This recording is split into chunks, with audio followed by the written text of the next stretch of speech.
Hello guys, welcome back to my channel Forensic Insights. So today we will learn about DFSS, NCRB and BPRD. ठीक है, ये सारी organisation है. First is DFSS, directorate of forensic science services. इसके जो present director है वो है SK Jain. The Director of Forensic Science Services was created in the year 2002 by Ministry of Home Affairs, Government of India after bifurcation from BPRND based on the recommendations of National Human Rights Commission and Padma Bhaya Committee on police reforms. जो directorate of forensic science services है वो 2002 में create हुआ था जब वो BPRND से separate हो गया था. पहले वो बीपीआरएनडी के अंदर ही था और ये अलग करने की रिकमेंडेशन दी NHRC ने, नेशनल ह्यूमन राइट कमीशन ने और पद्म भूया कमेटी ने. It has 6 central forensic science laboratories under its control located at Chandigarh, Kolkata, Hyderabad, Pune, Guwahati and Bhopal. DFSS के अंदर 6 CFSLs हैं. It is headed by Director from Chief Forensic Scientist. The mission statement of the Directorate of Forensic Science Services is to render high quality and credible forensic services to justice delivery system. DFSS का mission है better forensic service provide करना justice system को. Objective and duties to promote knowledge in the field of forensic science by supporting awareness program, workshop and seminars. ये awareness programme, workshop और seminars organise कराते हैं forensic science से related. To encourage research and development in area of forensic science by arranging financial grants and fellowship. ये research और development को बहुत encourage करते हैं फोरेंसिक साइंस की फील्ड में फाइनेंशियली हेल्प करके. To develop new technology and create new scientific knowledge to assist the criminal justice delivery system. Develop करते हैं अच्छी न्यू टेक्नोलॉजी और साइंटिफिक नॉलेज प्रोवाइड करना ताकि जो हमारा जस्टिस सिस्टम है वो बेटर हो. Next is NCRB. NCRB की जो डायरेक्टर है वो कौन है? Shri Vivek Gogle. NCRB full form क्या है? National crime record bureau. National Crime Record Bureau was established on 11 March 1986 on the recommendation of the Tandon Committee, National Police Commission and the Ministry of Home Affairs Task Force. NCRB 11 मार्च 1986 में establish हुआ था. किसकी recommendation से? Tandon committee, national police commission and ministry of home affairs task force. The main function of NCRB is to maintain information on crime and criminals so as to assist the investigators in linking crime to the perpetrators. NCRB का main function है कि वो crime और criminals की जो information है उसको maintain करके रखता है जिससे जो इन्वेस्टिगेटर्स हैं वो क्राइम को क्रिमिनल से लिंक कर सके. NCRB was entrusted with the responsibility for monitoring, coordinating and implementing the crime and criminal tracking network and systems CCTNS project in the year 2009. NCRB को CCTNS प्रोजेक्ट की responsibility दी गई उसको monitor करने के लिए, कोऑर्डिनेट और इम्प्लीमेंट करने के लिए 2009 में. The Bureau has also been entrusted to maintain national database of sexual offenders and share it with the state and union territories on regular basis. NCRB ने नेशनल डाटाबेस बना रखा है सेक्सुअल ऑफेंडर्स के ऊपर और वो स्टेट और union territories को शेयर करता है regularly. NCRB has also been designated as the central nodal agency to manage technical and operational functions of the online cyber crime reporting portal through which any citizen can lodge a complaint or upload a video clip as an evidence of crime related to child pornography, rape, gang rape. NCRB जो है वो online cyber crime reporting portal को भी manage करता है जिसमें जो citizen है वो कंप्लेंट फाइल कर सकते हैं और अब चाइल्ड पोर्नोग्राफी या गैंग रेप की वीडियो क्लिप भी उस पोर्टल पे अपलोड कर सकते हैं एविडेंस की तरह. NCRB also maintain counterfeit currency information and manage system and integrated monitoring on terrorism application. NCRB counterfeit currency की इंफॉर्मेशन भी मेंटेन करके रखता है और टेररिज्म से रिलेटेड।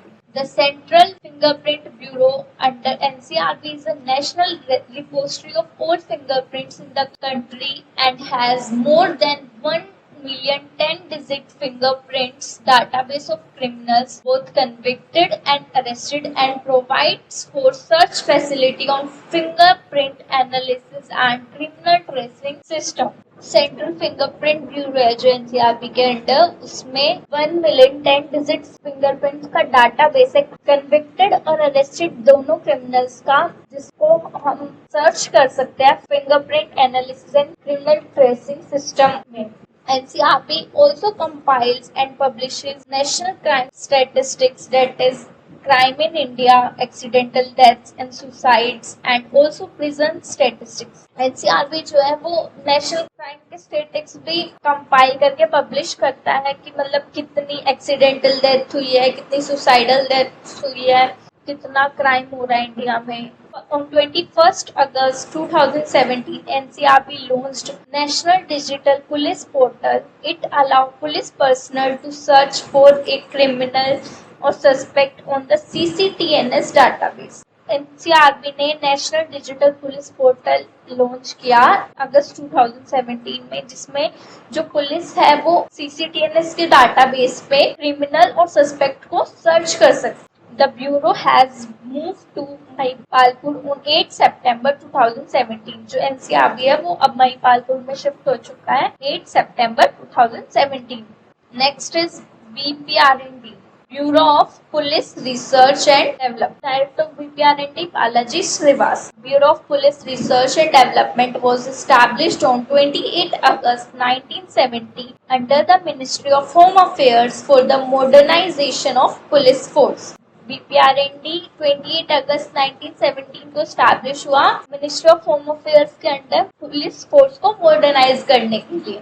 ऑब्जेक्टिव्स क्या क्या है? To take direct and active interest in the issue, जो भी इशूज चल रहे हैं उसमें इंटरेस्ट लेना। To promote a speedy and systematic study of the police problems, police की जो प्रॉब्लम्स है उनको जल्दी से जल्दी स्टडी करना और सिस्टमेटिक वे में स्टडी करना। To apply science and technology in the methods and techniques used by the police, जो भी टेक्निक्स पुलिस यूज करती है उसमें साइंस और टेक्नोलॉजी को अप्लाई करना। The bureau was established with the following 2 divisions. पहले इसमें 2 डिविजन्स हुए थे, research, statistics and publication and development. Third division जो है वो है training. Training is a vital and growing requirement to improve the competency of police force in the country. The Gore Committee set up by the Government of India studied the training aspects of police and gave several recommendations. The Government of India created a training division. गोर committee जो government of India ने setup करी थी, उन्होंने जो है वो police के ट्रेनिंग एस्पेक्ट्स को स्टडी किया और बहुत सारी रिकमेंडेशन दी। तो उसकी रिकमेंडेशन के बेसिस पे training division government of India ने क्रिएट किया 1973 में। ट्रेनिंग जो है वो बहुत ही इम्पोर्टेंट है पुलिस फोर्स को ग्रो करने के लिए। In 1995, Government of India decided to entrust issues relating to correctional administration work to the BPRND so that the problems related to prisons and implementation of deemed prison reforms can be taken up by the Bureau in a cohesive manner। 1995 में government of India ने एक और division open किया correctional administration के नाम से, जिसमें BPRND prison से रिलेटेड जो भी प्रॉब्लम्स हैं उनको हैंडल करेगा और जो भी रिफॉर्म्स होंगे वो भी। Though the Institute of Criminology and Forensic Science was established under the overall supervision and guidance of BPRND, as part of the same exercise, it was allowed to function as a separate entity in 1976, since the ultimate objective of setting up the institute was further studies in criminology and forensic science, the same which has been rechristened in the year 1991 is now functioning as Lok Nayak Jai Prakash Narayan LNJN National Institute of Criminology and Forensic Science from 1982 The institute provides training courses for officers of the criminal justice system in the two subjects, that is criminology and forensic science, and carries out research. जो institute of criminology and forensic science था वो BPRND के under ही था, but 1976 वो separate हो गया था BPRND से। इंस्टीट्यूट का ऑब्जेक्टिव था for study in criminology and forensic science, और इसको अब हम किस नाम से जानते हैं, LNJ, लोक नायक जयप्रकाश नारायण। ये इंस्टीट्यूट क्रिमिनल जस्टिस सिस्टम के ऑफिसर्स को ट्रेनिंग प्रोवाइड करता है क्रिमिनोलॉजी और फोरेंसिक साइंस में, और रिसर्च भी कैरी आउट करता है। आई होप जो हमने आज पढ़ा वो आपको समझ आ गया होगा। अगर आपको कोई भी क्वेरी है तो आप कमेंट सेक्शन में पूछ सकते हैं, और आपको इस PDF का लिंक डिस्क्रिप्शन में मिल जाएगा। Thank you. Please like, comment and share the video and subscribe my channel Forensic Insights.